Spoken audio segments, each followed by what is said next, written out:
کوئی تحریک یا شخصیت ملک کی سلامتی سے بڑی نہیں ہے۔ انتظامی خلا کو کب تک شہیدوں کے خون سے بھرتے رہیں گے؟ کب تک ایک سافٹ اسٹیٹ کے طرز پر جانوں کی قربانی دیتے رہیں گے؟ ملک کو ہارڈ اسٹیٹ بنانے کی ضرورت ہے۔ Army chief general Asim Munir کا قومی سلامتی کمیٹی اجلاس میں دو ٹوک موقف۔ کہا، ملک کے تحفظ کے لیے یک زبان ہو کر سیاسی ذاتی مفادات سے بالا بیانی اپنانا ہوگا۔ یہ ہماری اور ہماری نسلوں کی بقا کی جنگ ہے۔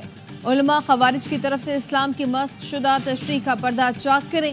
جو سمجھتے ہیں کہ پاکستان کو دہشت گردوں سے کمزور کر سکتے ہیں، آج ان کو پیغام ہے، ہم متحد ہو کر نہ صرف ان کو بلکہ ان کے سہولت کاروں کو ناکام کریں گے۔ آرمی چیف نے اجلاس سے 50 منٹ تک خطاب کیا۔ دہشت گردی کی حالیہ لہر اور سیکیورٹی اقدامات پر اعتماد میں لیا۔ اجلاس کے اختتام پر آرمی چیف نے دعا بھی کرائی۔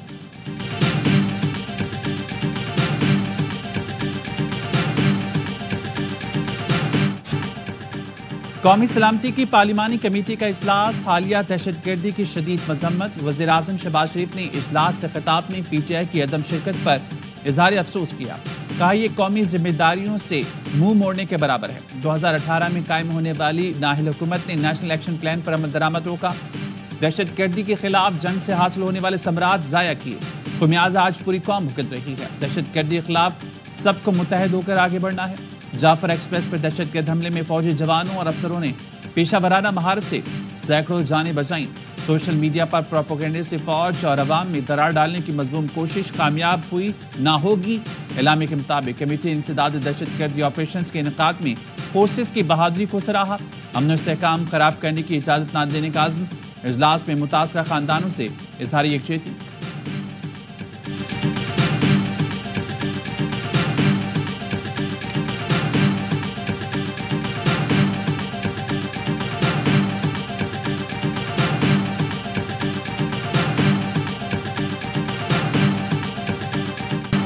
ہمیں آپس کی بد اعتمادی ختم کرنا ہوگی۔ فوج نے خیبر پختونخوا میں امن کے لیے بہت کام کیا۔ وزیر اعلیٰ خیبر پختونخوا کا قومی سلامتی کمیٹی کے اجلاس سے خطاب۔ دہشت گردی کے خلاف افواج پاکستان کی قربانیوں کو خراج تحسین پیش کیا۔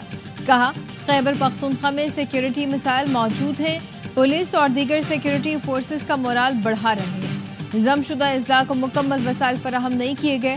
ہم بارہا وفاق سے یہ معاملہ اٹھا رہے ہیں۔ وہ لوگ جنہوں نے بندوق اٹھائی ہوئی ہے، وہ لوگ جو معصوم لوگوں کے قتل میں ملوث ہیں، گولیاں مارتے ہیں، تو ان کے ساتھ کسی قسم کے مذاکرات اور کوئی اگر مگر یہاں پہ نہیں ہونی چاہیے۔ سول لا انفورسنگ ایجنسیز ہیں، سی ٹی ڈی ہے، پولیس ہے، تو وہ ایجنسی جو ہے وہ کے پی کے میں کیوں نہیں کام کر رہی؟ بندوق اٹھانے والوں کے ساتھ کوئی ڈھیل ہوگی نہ مذاکرات۔ بلوچستان کے دوسرے مسائل کو دہشت گردی سے نہیں جوڑا جا سکتا۔ لاپتہ افراد سمیت بلوچستان کے دوسرے مسائل حقیقی ہیں، انہیں حل کرنا چاہیے۔ وزیر اعظم کے مشیر رانا ثناء اللہ کہتے ہیں، گورننس پر آرمی چیف کی بات سول اداروں سے متعلق تھی۔ کے پی اور بلوچستان میں پولیس اور سی ٹی ڈی کیوں کام نہیں کر رہی؟ مارنگ بلوچ سمیت دیگر لوگوں سے رابطے پر بات کی۔ آج کی میٹنگ کے باقاعدہ نوٹس مرتب ہوئے ہیں۔ سیاسی قیادت کی رائے نوٹ کی گئی۔ پی ٹی آئی والے پارلیمنٹ میں نہیں آتے تو مستعفی ہو جائیں۔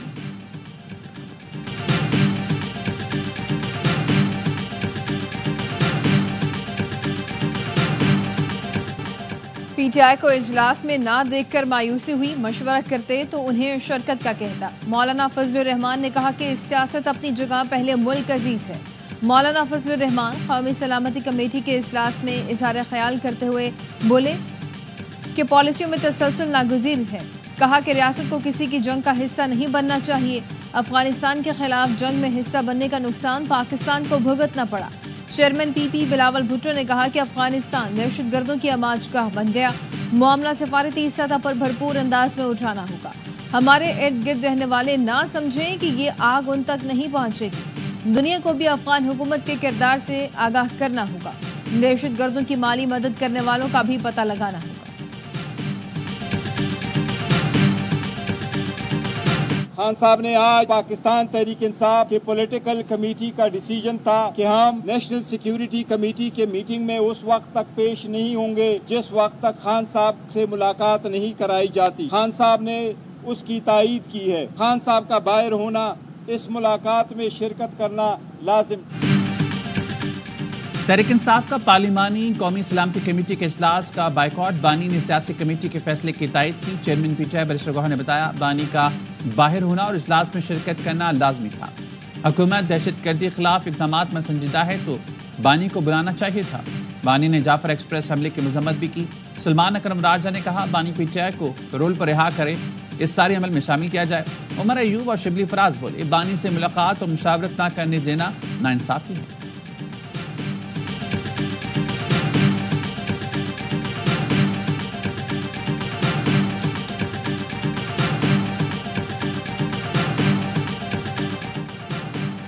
بانی پی ٹی آئی نے وزیر اعظم ہو کر کبھی پارلیمانی سیکیورٹی اجلاس میں شرکت نہیں کی۔ چیئرمین پی پی بلاول بھٹو کا ایکس پر بیان لکھا، سابق وزیر اعظم نے نہ دہشت گردی، نہ کشمیر، نہ بھارتی جارحیت پر اجلاس میں شرکت کی۔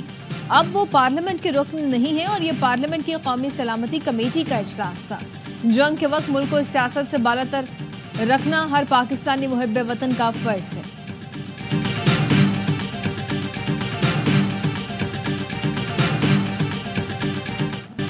انہیں فکر ہے بانی کو مٹن پورا ملا یا نہیں، بشرا بی بی کے کمرے میں چوہے تو نہیں۔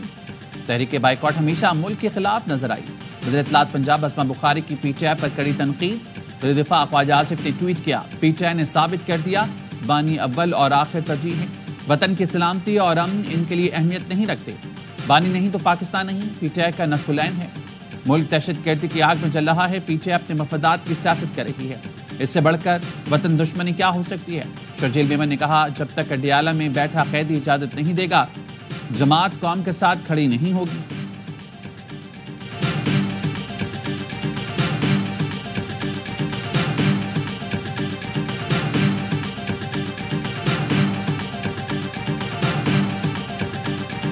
پارٹی کنفیوژن کا بھی اندر شکار ہے، ایک طرف آپ نہیں آ رہے اور ایک طرف گنڈا پور صاحب آ رہے ہیں۔ گنڈا پور صاحب اگر سی ایم کی کیپیسٹی میں بھی آ رہے ہیں تو پارٹی کو تو ریپرزینٹ کرتے ہیں، سی ایم تو پی ٹی آئی کی۔ سی ایم کے پی کے صاحب نے کچھ جگہوں کے اوپر 9 مئی کے واقعے کو کنڈیم بھی کیا اور کہا ان کو سزائیں دیں، وہ گمراہ ہو گئے تھے۔ گنڈا پور نے اجلاس میں 9 مئی کی مذمت کی، کہا لوگ گمراہ ہو گئے تھے، انہیں سزا دیں۔ سینیٹر فیصل واڈا کی دی رپورٹرز میں گفتگو، کہا پی ٹی آئی کنفیوژن کا شکار ہے، پی ٹی آئی نہیں آئی، گنڈا پور نے شرکت کی۔ مولانا فضل الرحمان نے بھی شرکت کی۔ پی ٹی آئی بھی اجلاس میں شرکت کرتی تو عالمی سطح پر ایک مثبت پیغام جاتا۔ آج پیغام یہ جانا چاہیے تھا کہ سب سے پہلے پاکستان ہے۔ علی امین گنڈا پور سے میرا اختلاف اب سیاست کی حد تک ہے۔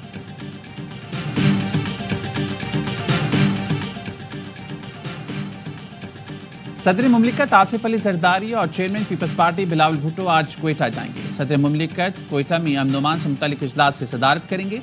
وزراء ہاؤس بلوچستان میں امن و امان سے متعلق اجلاس ہوگا۔ چیئرمین پیپلز پارٹی بلاول بھٹو پارٹی عہدیداروں سے ملاقات کریں گے۔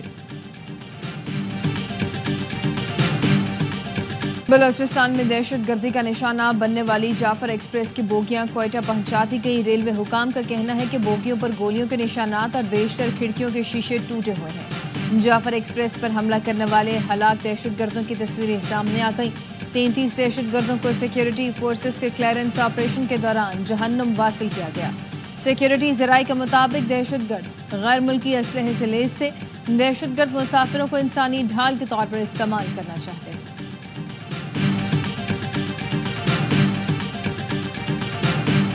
میں شکریہ ادا کرتا ہوں میئر کراچی کا کہ انہوں نے بھی امید کی گھنٹی اب انہوں نے بھی بجائی دی ہے اور مجھے پرپوزل بھیجا ہے۔ انشاءاللہ تعالیٰ کیوں نہیں دلواؤں گا، میرا شہر ہے اور میں کوشش کروں گا کہ وفاق یہ 100 ارب روپے فوری ریلیز کرے۔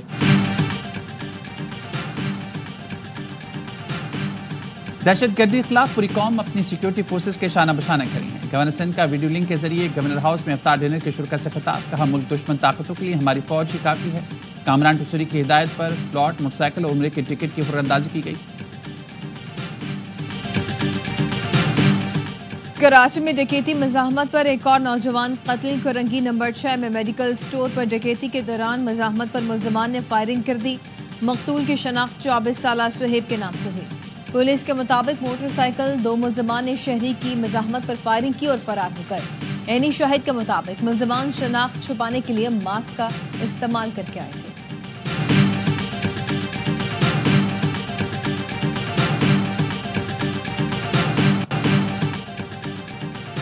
کراچی میں سپر ہائی وے جمالی گوٹ میں 9 سالہ بچے کی لاش ملنے کا واقعہ پوسٹ مارٹم میں بچے کے ساتھ زیادتی کی تصدیق ہو گئی. ڈاکٹرز کے مطابق بچے کی لاش پر تشدد کے بھی نشانات پائے گئے. 9 سالہ عثمان کو گلا دبا کر قتل کیا گیا.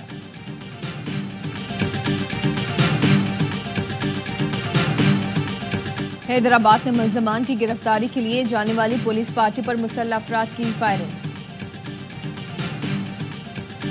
وزیراعظم شہباز شریف آج سے 22 مارچ تک سعودی عرب کا دورہ کریں گے. ترجمان دفتر خارجہ کہنے ہیں وزیراعظم کی سعودی ولی عہد محمد بن سلمان سے اہم ملاقات متوقع ہے. دورے میں تجارتی شراکت داری، اقتصادی تعاون کے فروغ پر غور ہوگا. دو طرفہ تعلقات، اقتصادی تعاون اور سرمایہ کاری پر بات ہوگی. ملاقاتوں میں عالمی اور علاقائی امور اور غزہ کا معاملہ بھی زیر غور آئے گا. اسرائیل نے جنگ بندی معاہدہ توڑ دیا. غزہ پر بدترین بمباری سے 400 سے زائد فلسطینی شہید. اسرائیلی بمباری میں غزہ کے وزیر اعظم بھی شہید. نائب وزیر داخلہ، نائب وزیر انصاف سمیت کئی اہم عہدیدار شہید ہوئے. نصیرات کیمپ پر اسرائیلی بمباری سے القدس بریگیڈ کے ترجمان ابو حمزہ خاندان سمیت شہید ہو گئے. اسرائیلی فوج نے سحری کے وقت 35 فضائی حملوں میں شمالی غزہ، دیر البلا، خان یونس اور دیگر مقامات کو نشانہ بنایا. اسرائیل نے زخمیوں کے رفح کراسنگ سے گزرنے سے روک دیا ہے. اسرائیل نے پناہ گزین کیمپوں کو خون میں نہلانے کے بعد بے گھر فلسطینیوں کو انخلا کے احکامات جاری کر دیے. رفح، خان یونس اور دیگر علاقوں سے لوگوں نے پھر سے نقل مکانی شروع کر دی ہے.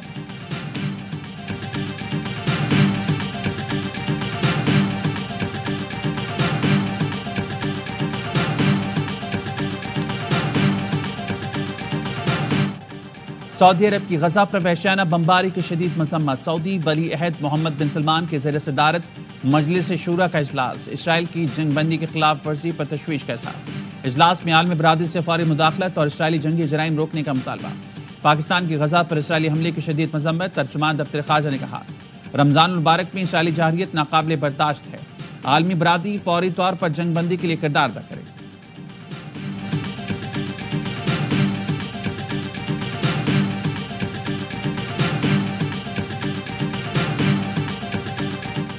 اسرائیل کی طرف سے سیز فائر کی خلاف ورزی پر لندن اور پیرس میں احتجاج. لندن میں وزیر اعظم کی رہائش گاہ کے سامنے مظاہرہ.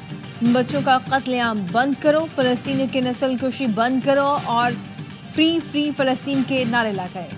مظاہرین کا اسرائیل کو اسلحے کی سپلائی بند کرنے کا مطالبہ. پیرس میں سینکڑوں افراد کا احتجاج. مظاہرین کا فوری حملے بند کرنے کا مطالبہ.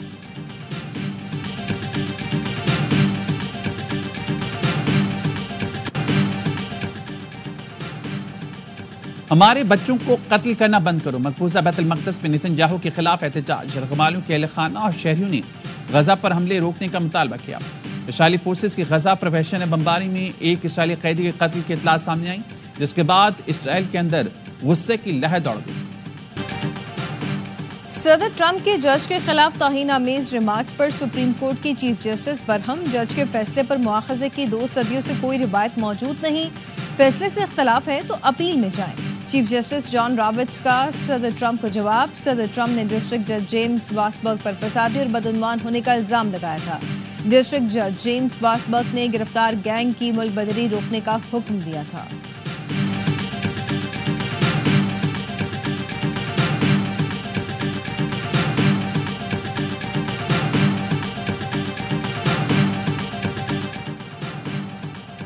امریکی صدر ڈونلڈ ٹرمپ اور روسی ہم منصب میں ٹیلی فونک رابطہ. پیوٹن یوکرین میں 1 ماہ کے لیے جنگ بندی پر تیار. امن کے لیے صدر ٹرمپ کی تجاویز پر آمادگی ظاہر کرتی.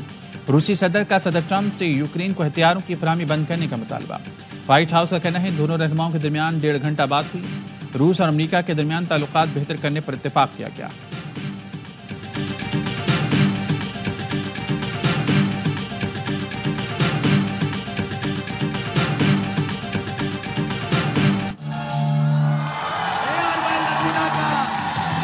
گجرانوالہ کا 85 لاکھ روپے کا فلیٹ اس رمضان کا پہلا.